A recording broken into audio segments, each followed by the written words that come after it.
नमस्कार मंडळी, दंडवत प्रणाम. कसे आहात तुम्ही? मजेत आहात ना? तर मी आशान माझ्या ब्लॉगमध्ये तुमचं मनापासून स्वागत आहे.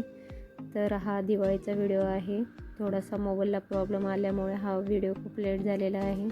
मी टाकणार नव्हते, पण म्हटले चला बनवला आहे तर तुमच्याबरोबर शेअर करते.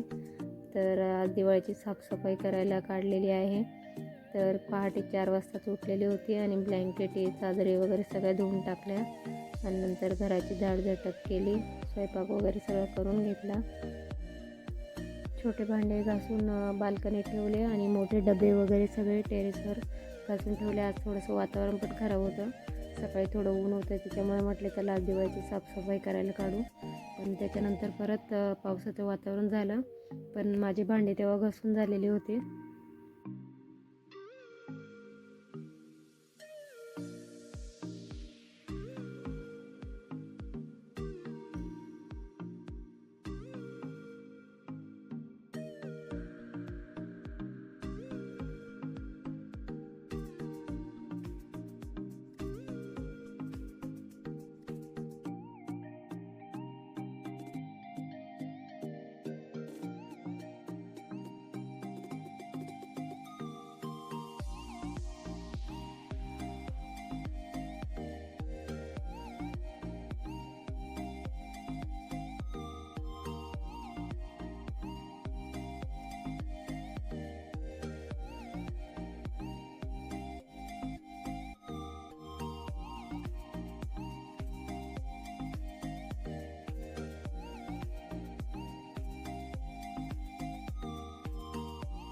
तर माझे भांडे वगैरे घासून झाले. किचन ओटा वगैरे सगळं क्लीन केलं.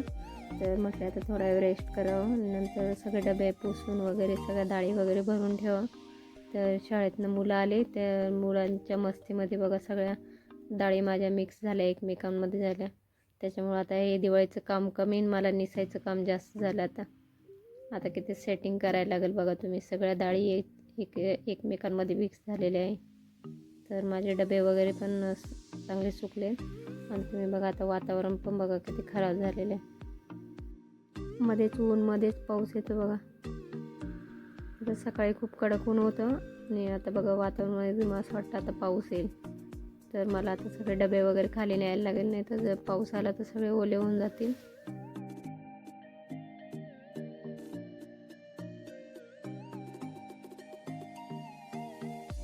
आता संध्याकाळचे 6 वाजलेले आहे आणि माझे थोडे भांडे राहिले, ते पण मी घासून फॅन खाली ठेवले. आणि मला आता किराणा पण आणायला जायचं आहे. तर आता माझ्या घरातली सगळी साफसफाई करून झालेली आहे.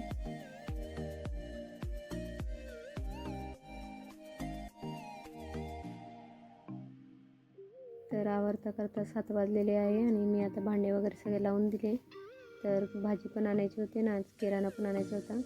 तर आम्ही पहिले डीमार्टला जाणार आहे किराणा आणायला, नंतर संध्याकाळी येताना भाजी पण घेऊन येणार आहे. तर माझं आता सगळं आवरून झालेलं आहे आणि आता मला डीमार्टला जायचं आहे.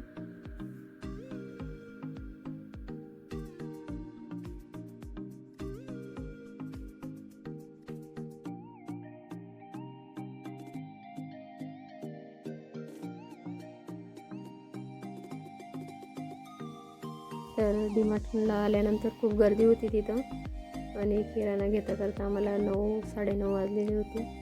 तर म्हटले आता भाजीपाला पण मिळतो का नाही. तर मी स्वयंपाक करून आलेली होती. मग आम्हाला भरपूर उशीर झाला, कारण बिलिंग काउंटरला पण खूप गर्दी होती. तर मग खूप वेळ रांगेत उभं राहिलं. तर त्याच्यानंतर मला कळालं की मला पिठी साखर भेटलीच नाही. तर मी खूप जणांना विचारलं पिठी साखर. तर मग कुठेतरी एक बाई म्हणे इथं आहे, तर मग ती तिथं जाऊन पटकन घेऊन आली. तोपर्यंत आम्ही रांगेतच उभे होतो. तर दिवाळी असल्यामुळे खूप गर्दी होती डीमार्टमध्ये.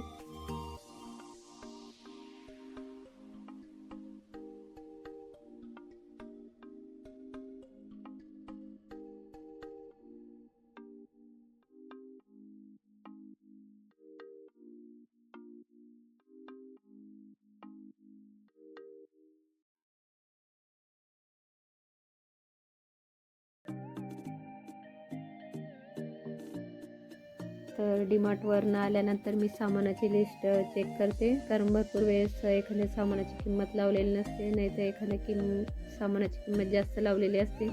त्याच्यामुळे मी पहिले आल्यावर सगळं सामान चेक करून घेते आणि नंतरच भरून ठेवते. तर सगळं सामान वगैरे आणलेलं होतं आणि पणत्या, देवपूजेचं सगळं सामान आणलेलं होतं आणि गावावरून पण आत्याने कढीपत्ता पाठवलेला होता. तर छान असा मळ्यातला कढीपत्ता होता. तर मी तो धुवून सुकत ठेवलेला होता. तर तुम्हाला माझे व्हिडिओ कसे वाटतात मला नक्की कमेंट करून सांगा. आवडला असेल तर लाईक, शेअर आणि सबस्क्राईब करायला विसरू नका. भेटूया पुढच्या व्हिडिओमध्ये. शुभरात्री.